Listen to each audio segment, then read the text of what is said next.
béni ce matin. Que la grâce et la faveur de Dieu soient sur toi. Je ne serai pas long comme nous sommes avec notre vieux père, le Bishop Bina. Là, ma très fort Jésus pour ça.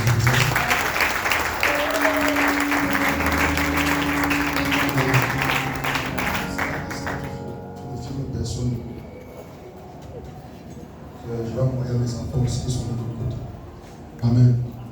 Comme je disais, nous aurons 7 scènes ce matin. Et j'avais demandé que chacun vienne avec 1000 francs, avec une bouteille vide. Je vais lui donner une portion de cette scène. Et il ira faire un service prophétique dans sa maison. Amen, amen. Nous avons lu ce matin le livre de 1 Samuel chapitre 18. Je vais juste lire le verset 6 jusqu'au verset 8. Amen. 1 Samuel chapitre 18, juste à partir du verset 6. On a lu jusqu'au verset 19. Mais je lis jusqu'au verset 8. La Bible dit, comme il revenait lors du retour de David, après qu'il eut tué le Philistin Goliath, les femmes sortirent de toute la ville d'Israël au-devant du roi Saül, en chantant et en dansant avec des tambourins, avec des triangles et en poussant des cris de joie. Verset 7. Les femmes qui chantaient répondaient les unes les autres en disant, Saül a frappé ses 1000 et David ses 10 000. Verset 8. Saül fut très irrité et cela lui déplut et dit, donc on me donne 10 000, on donne 10 000 à David et il ne lui manque que la royauté. Parole de l'Éternel. Amen. Ce matin, nous avons commencé depuis la semaine le thème, la jalousie. Et nous voulons encore travailler un peu ce matin pour chasser l'esprit de la jalousie. Amen. Nous avons apporté beaucoup d'explications en semaine. Et ce matin, je vais faire comme une contraction et nous allons relâcher l'onction dans la vie du peuple et la grâce de Dieu sera accompagnée. Amen. Nous avons défini la jalousie comme étant un dépit envieux ressenti à la vue des avantages d'autrui. Donc, la jalousie est un dépit envieux à la vue des avantages d'autrui. Donc, quand on parle de jalousie, ça veut dire qu'on voit la personne qui est jalouse n'est pas jalouse d'une personne qu'il dépasse, mais il est jaloux d'une personne qui a ce que lui, il n'a pas. Ça veut dire que c'est une personne qui voit chez son frère les choses que lui, il n'arrive pas à avoir. Et ça amène donc ce dernier à être jaloux. La jalousie, bien aimée, nous l'avions expliqué en un mot. La jalousie, c'est la crainte de perdre quelque chose, mesdames et messieurs. La jalousie, c'est la crainte de perdre, je vais dire ici, soit une personne. Et quand nous parlons de jalousie, nous avons expliqué en semaine que la jalousie a impliqué la rivalité. Alléluia. La jalousie implique les rivalités. Et lorsqu'il y a rivalité dans une famille, ou alors dans une église, ou dans un quartier, il n'y a plus d'amour. Et s'il n'y a plus d'amour, il n'y a plus de visitation de l'Éternel. Parce que l'Éternel est là où il y a l'amour. Là où il y a l'amour, tout est possible. Là où il y a l'amour, tout est bénissant. Amen. Le livre des Cantiques, chapitre 8, le verset 6 nous dit, il nous dit quelque chose de très dangereux. Il dit que la jalousie est comme la mort. Parce que la mort n'est pas flexible. Ça veut dire que quand la mort a déjà décidé de te prendre, aucune prière ne peut stopper la mort. Je parle à quelqu'un. Aucun business ne peut stopper la mort.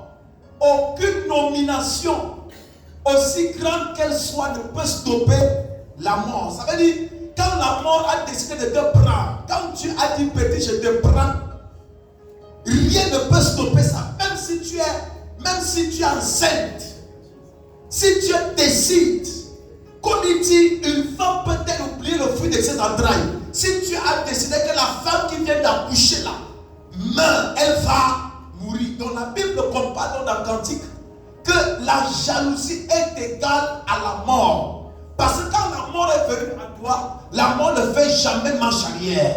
Ça veut dire en un mot que une personne jalouse de toi est jaloux parce que tu as quelque chose.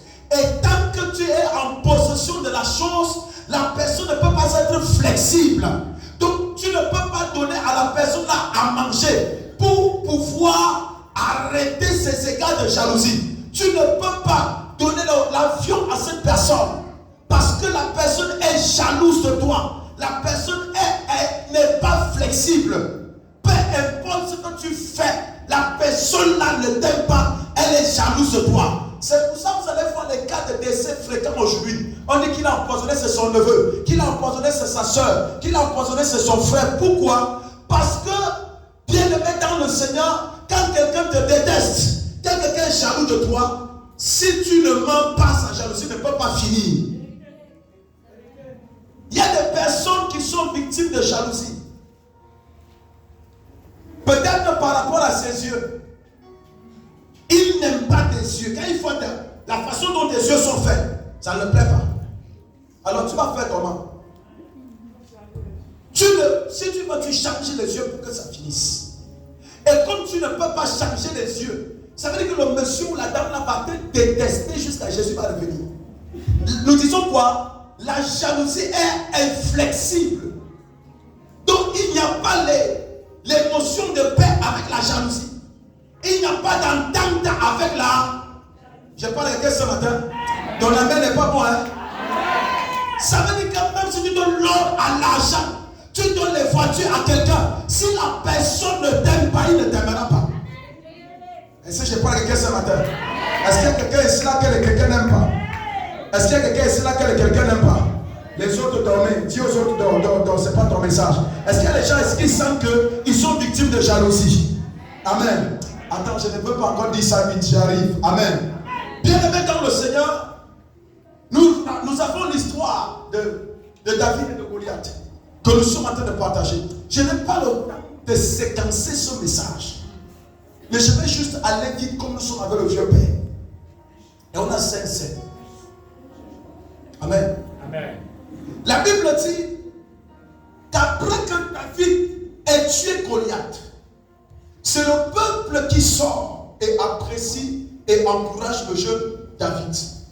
Et ils se sont mis à chanter. La Bible dit qu'ils avaient des tambourins et des triangles. Il y a des petits trucs là, des grands orchestres, seulement le fait comme ça, fait bon, bon, bon, c'est comme des cymbales. Alors, le peuple émerveillé de monsieur qui vient les débarrasser de Goliath, parce que Goliath était plus grand que les 1000. Goliath seul était 10 000 personnes. Alléluia. Amen. Donc David arrive donc, et David vient à bout de ce monsieur et le tue. La Bible dit que les femmes ont commencé à chanter que David a tué 10 000 et Saül a tué 1000. La Bible dit que Saül s'irrita et Saül en un mot devint jaloux. Pourquoi? C'est lui qui a tué 10 000 et moi j'ai tué 1000. Et Saül va pousser en disant la seule chose qu'il lui faut c'est la royauté. Il faut qu'il vienne aussi prendre ma place. Et la Bible dit que voici le jour où les problèmes de David vont commencer. Dès le jour où Saül va sentir la rivalité. David n'était pas rival à Saül, mais c'est Saül qui est devenu rival à David. Il y a une différence entre détester quelqu'un et être détesté de quelqu'un. Quand tu détestes quelqu'un, c'est pas bon. Mais je vais dire à quelqu'un, tu ne peux ne pas être détesté par les gens. Parce que même quand tu vas sourire normalement, ça va énerver les gens. Quand tu vas fronter ton front, ça va énerver les... Quand tu seras chiche, ça va bien énerver les... Quand tu vas donner, ça va encore énerver. Quand tu es tu dans la famille, on dit les tu. Quand tu donnes un pot, on dit, n'est-ce pas que ça fait quoi? Mais moi, je t'invite à donner. C'est mieux de te faire voir en donnant. Parce que les mêmes personnes qui ont reçu de ta main ne peuvent pas te marcher dans la sorcellerie demain. Ton amen n'est pas bon. J'ai envie de garder le conseil. Dis amen, je pose les fondements. Donc la Bible dit que Saül est devenu jaloux. Et pendant que Saül est jaloux, la Bible dit que David ne l'était pas. Écoutez, vous n'êtes pas obligé de haïr les gens qui vous haïssent. Si tu haïs celui qui te haït, vous faites la même chose. La personne te haït parce que tu portes quelque chose. Et si tu te mets aussi à le haïr, tu es en train d'annuler la chose qui amène la personne à te haïr. Écoutez, ce n'est pas partout on doit rechercher la paix. Quand la Bible dit rechercher la paix avec tous, ce n'est pas avec tout le monde qui doit être en paix. Il y a des gens, même si tu lui donnes à manger, il sera ton pire ennemi jusqu'à vous allez mourir. Comment un frère peut-il être jaloux de ta soeur? Ils sont nés même père, même mère, dans le même placenta, et il devient jaloux. La sorcellerie. La jalousie veut dire la sorcellerie. Vous allez rentrer dans les familles. Vous allez vous rendre compte que les gens sont en palabre dans la famille. Qu'est-ce qui se passe avec l'oncle et son frère? On ne sait pas. La guerre tue depuis c'était petit. Depuis c'était là de 15 ans, puis c'était déjà en palabre. Jusqu'à chacun d'entre eux est déjà marié. Ils ne s'entendent pas. Jusqu'à ils sont en train de vieillir. Qu'est-ce qu'il y a même en bas? Ils ne sont pas capables de t'expliquer ce qu'il y a en bas. Le problème c'est quoi? C'est leur problème de jalousie. L'un d'entre eux c'est lui le problème. Il est jaloux d'un potentiel qu'il a retrouvé dans la vie de son frère. Est-ce que c'est son frère qui s'est payé lui-même? La Bible dit que le maître voulait aller prendre un voyage.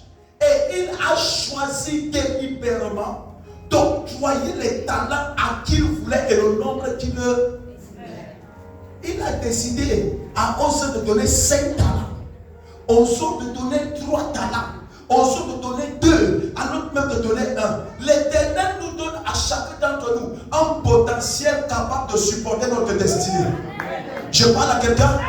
Tu ne peux pas avoir une carte de 2 gigas et tu attends qu'on te télécharge proportionnellement les choses qu'on télécharge dans une carte de 8 d'un térac. Est-ce que c'est possible? La carte de 1 giga, c'est les gifts on va t'envoyer. C'est les vidéos on va t'envoyer, les petits audios. Or, un térac peut prendre les films de 2 heures de temps. Il peut prendre même 100 films de 2 heures de temps. Alléluia. Ce n'est pas parce que toi tu as la carte de 2 gigas que tu n'es pas important. L'Éternel a prédestiné quelque chose. Parce que même dans ton petit espace, l'Éternel a prévu, il y a des cordonniers qui sont véhiculés.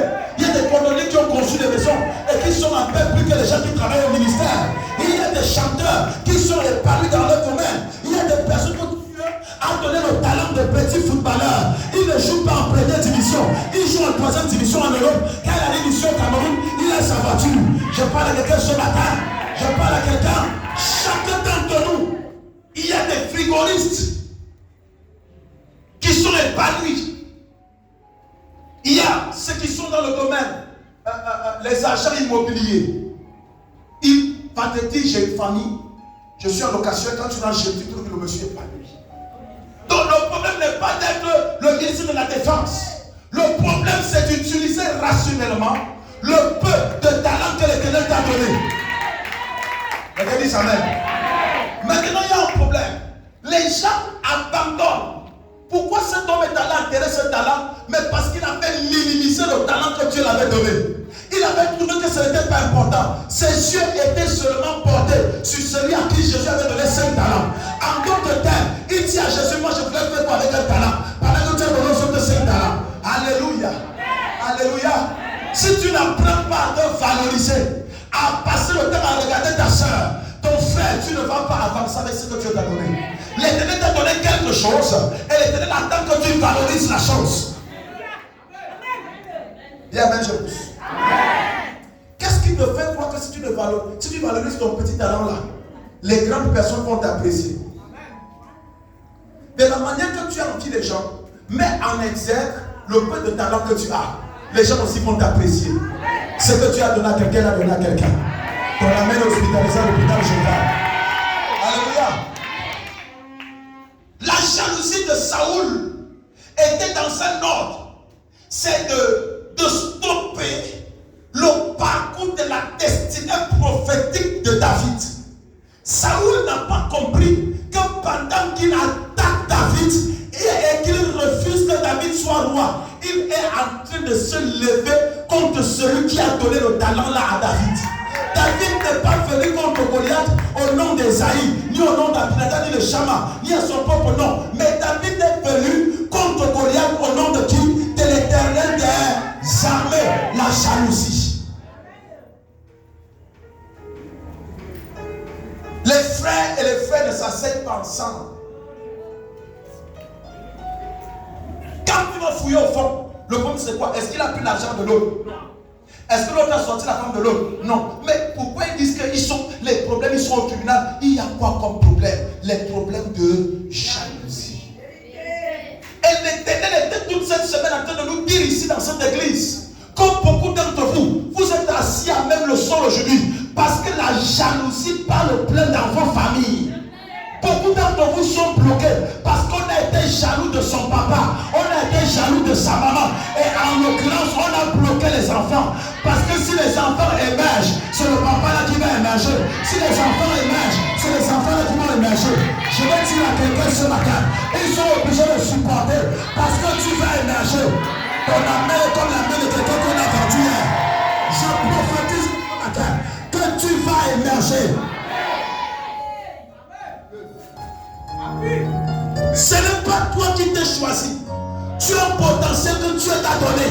Et c'est encore ce potentiel qu'on va te tuer. Est-ce que je peux aggraver? Est-ce que je peux aggraver? Non, les femmes sont assises, ça me fait peur. Je vais aller du côté des hommes. Mon petit, la jolie moustache que tu as là, c'est Dieu qui a donné. Pourquoi on veut te tuer à cause de ta moustache? Les rondeurs que tu as là, c'est Dieu qui a. Elle va monter quoi? Elle va monter les choses aux gens. Dis amen, j'avance. Dis amen, je glisse. Dis amen, je fais le yomi yomi. C'est pas normal. Les gens qui sont jaloux ne réalisent pas qu'ils sont porteurs de quelque chose. Combien de cimetières fleurissent dans nos familles aujourd'hui? On apprend comment on venait l'autre jour. On venait à Douala hier. On était en train d'échanger un jeune homme qui a reçu pour aller jouer en Europe un grand championnat. Mais à cause de la jalousie, on l'a tué au village. Est-ce que c'est lui? Écoutez-moi bien. À 80% que nous sommes ici, la plupart de nos problèmes sont liés sur la jalousie. C'est parce qu'on a détesté ton père que tu es comme ça. C'est parce que c'est ta tata et ta maman que tu es comme ça. Mais je vais annuler les projets du diable ce matin.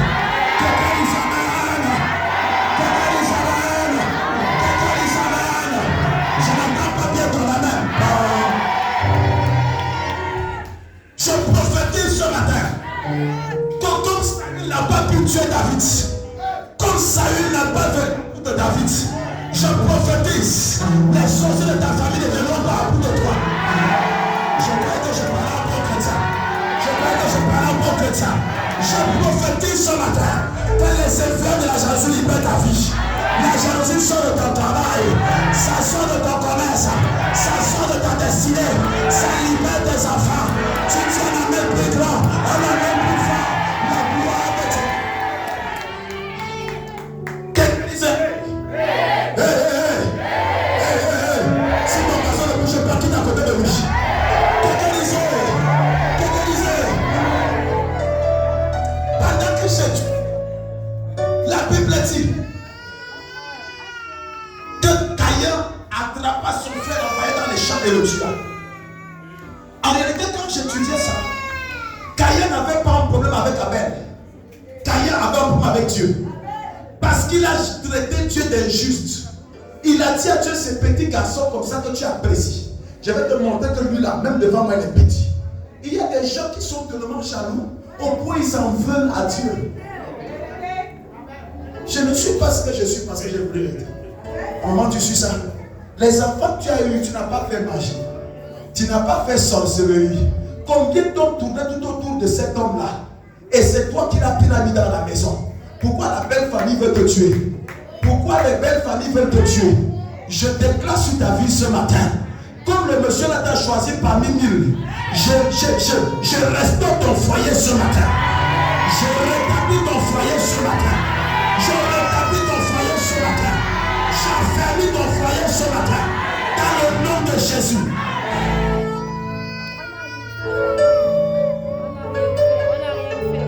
jalousie.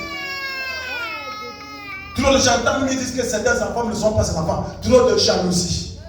Quand quelqu'un tu l'as dépassé commence à raconter ce qu'il veut raconter. Ça ne se passe pas dans la bouche, ça se passe dans les faits. Je t'annonce ici là, madame, que l'Éternel frappe à la joue des ennemis. Que l'Éternel sème un climat de confusion dans ta maison. Ton amen n'est pas arrivé, je voulais qu'il arrive. Que l'ennemi soit confus dans ta maison.